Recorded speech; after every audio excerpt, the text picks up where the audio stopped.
What is an appraisal? An appraisal, simply put, is an opinion of value. Someone will look at your property that you're purchasing, compare it to other properties that have sold in your neighborhood in a recent time frame that also are kind of like your property.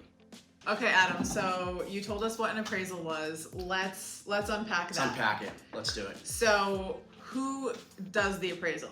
Yeah, so the bank orders the appraisal. So if you're getting a mortgage, your mortgage company will order the appraisal. There's a panel of appraisers in Rhode Island, which just basically means there's a bunch of different appraisal management companies that have access to the order, and it's pretty much a round robin. So then an actual individual will go to the property, look at the house, and that's really what determines the value. Either the seller can come down in price, so if it doesn't appraise by $10,000, the seller can reduce the price. The buyer can come up with the difference in cash. So if it doesn't appraise by 10 grand, the buyer can come up with 10,000 more. The buyer and the seller can meet in the middle. So, buyer comes up 5 grand, seller comes down 5 grand. We can rebut the appraisal, which we can talk about, or both parties, if they can't come to terms, they can terminate the agreement. How often do deals fall apart due to appraisal? What percentage would you say? I'd say like 1% to 1 to 5% max. Appraisals aren't coming in too low right now because the values have been super high for a while now. So, there are properties to justify the prices that people are paying. So it's not often, and usually once you get to the appraisal, so much work has been done that buyers and sellers don't want to walk away and start over. So they'll play nice in the sandbox. It's a renegotiation.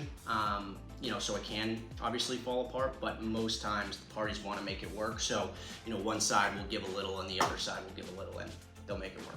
Now, the worst case scenario, if your deal did fall apart due to appraisal, that is an acceptable reason for you to get your full deposit back. So essentially both parties would just walk away with what they came with, essentially, besides the fee of an appraisal or the fee of an inspection that the buyer might have taken out of their pocket. I would just say that appraisals are really tricky because we're trying to explain to our clients this is what could happen, but at the end of the day, it's the appraiser's opinion of what the property costs, and we don't know what that appraisal is going to come out. It's kind of like a wild card, so we have to kind of like talk about all these what if scenarios. I had clients on the west side of Providence put in an offer. They committed to $7,500 out of pocket if it didn't appraise, and it appraised. Right, no problem. So they kept their money. Right.